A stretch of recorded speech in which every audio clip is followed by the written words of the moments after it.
After the dark Gothic atmosphere of Rebecca, the Oscars shifted to something much warmer and more sentimental. How Green Was My Valley was directed by John Ford, one of the greatest directors of Hollywood's golden age, and stars Walter Pidgeon, Maureen O'Hara, Donald Crisp, and a young Roddy McDowall. The film follows a Welsh family of coal miners, named the Morgans, told through the perspective of their youngest son, Hugh. Rather than one central plot, the film unfolds through a series of smaller stories that gradually build into a larger portrait of the family and their changing way of life. The film starts off pretty slow, and I had some trouble getting into it.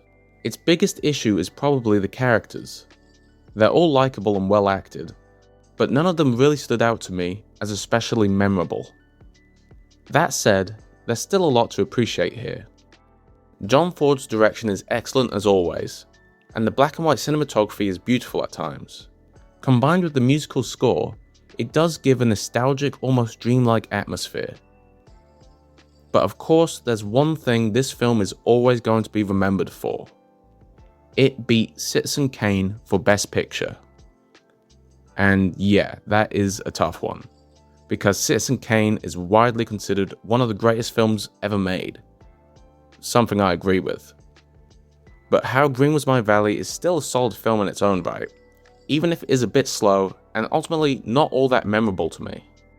The film won 5 awards: Best Picture, Best Director for John Ford, Best Actor in a Supporting Role for Donald Crisp, Best Black and White Art Direction, and Best Black and White Cinematography. How Green Was My Valley is often only discussed because of its upset win over Citizen Kane. Even so, the film has maintained a strong reputation over the years, and is still regarded as one of John Ford's greatest dramas. But for me personally, I'm only going to give it 3 stars. A good film, just not one that stuck with me as much as some of the previous winners.